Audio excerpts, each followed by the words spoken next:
Hi friends, welcome back to my channel. Priyanka Vajpayee channel में आपका स्वागत है। तो आइए मैं आज आपको एक छोटी सी कहानी सुनाना चाहती हूँ। एक बार शंकर भगवान और पार्वती माता कैलाश पर्वत पर बातें कर रहे थे।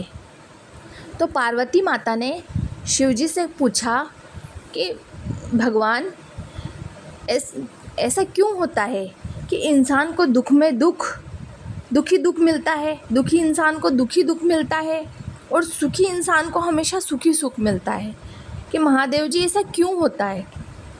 तो महादेव जी कहते हैं कि पार्वती जी, अगर तुम्हें यह सब कुछ जानना है तो इसके लिए हमें पृथ्वी पर चलना होगा और कुछ दिन हमें पृथ्वी पर ही रहना होगा, तभी मैं तुम्हें इस बारे में समझा पाऊँगा। तो पार्वती माता जी कहती है कि ठीक है, अपन थोड़े दिन पृथ्वी पर ही रहेंगे। तो पार्वती माता और शंकर भगवान पृथ्वी पर जाते हैं और एक साधारण मनुष्य का रूप धारण करते हैं। अब महादेव जी कहते हैं कि अब हम अगर पृथ्वी पर रहेंगे तो हमें एक साधारण व्यक्ति इंसान की तरह ही यहाँ पर जीवन व्यतीत करना होगा। तो हमें सबसे पहले उसके लिए अपने लिए घर बनाना होगा और दूसरी बात खाने के लिए चूल्हा वगैरह तैयार करना होगा, नहीं तो कि हम अगर पृथ्वी पर रहेंगे तो खाएंगे क्या। तो पार्वती माता जी कहती है कि ठीक है प्रभु, मैं अभी खाने का इंतज़ाम करती हूँ। तो वो दोनों पृथ्वी पर जाते हैं। अब पार्वती माता जी चूल्हे का इंतज़ाम करती है। तो चूल्हे के लिए वो सबसे पहले ईंटें ढूंढने जाती है। तो वो ईंटें ढूंढने जाती है तो उन्हें एक जर्जर मकान दिखता है, मतलब एक झोपड़ी टाइप मकान दिखता है जिसकी ईंटें थोड़ी बहुत बिखरी पड़ी थी, थोड़ा बहुत सही था, जर्जर हो रहा था वो मकान। तो पार्वती माता उस जर्जर मकान में से ही कुछ ईंटें चूल्हा बनाने के लिए उठा लाती है और उससे चूल्हा बनाती है। अब तो पार्वती माता कहती है कि प्रभु कहाँ से लेके आई हो? एक जर्जर मकान पड़ा हुआ था जिसमें मनुष्य तो रहते थे, मगर फिर भी वो मकान इतना जर्जर हो रहा था कि मैं वहीं से कुछ ईंटें उठा के लेके आई। तो शंकर भगवान ने बोला कि अच्छा, वहाँ पर और भी मकान थे? तो कि हाँ प्रभु, और भी मकान थे, लेकिन वहाँ पर और मकान बहुत ही खूबसूरत थे और इतने अच्छे थे कि मेरा मन ही नहीं करा कि मैं वहाँ से ईंटें लाऊं, क्योंकि उनका रखरखाव ही इतना अच्छा कर रखा था। और यही एक मकान था जो जर्जर हो रहा था, जहाँ मनुष्य तो रहते थे लेकिन पूरा जर्जर हो रहा था। इस वजह से मैं वहीं से उठा लाई। तो पार्वती माता ने कहा चलो प्रभु, अब खाना बनाती हूँ।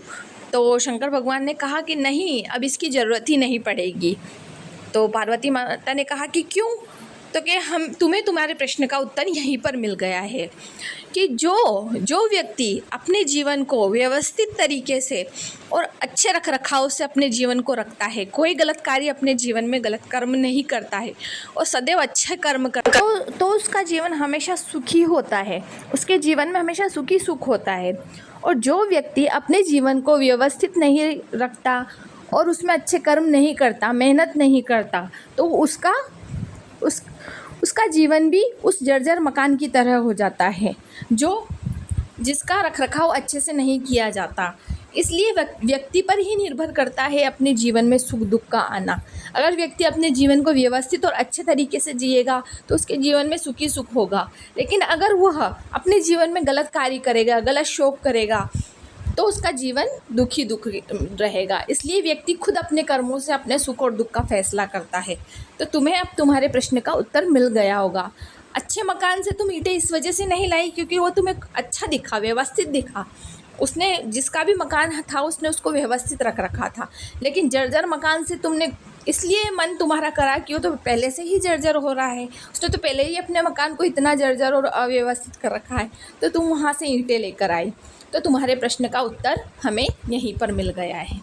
फिर वो दोनों वापस कैलाश पर्वत पर जाते हैं और पार्वती माता को अपने प्रश्न का उत्तर मिल जाता है। तो इस कहानी से हमें यह शिक्षा मिलती है कि हमें जीवन में हमेशा अच्छे कर्म करना चाहिए, क्योंकि हमारे अच्छे कर्म से ही हमारा जीवन सुखी होता है।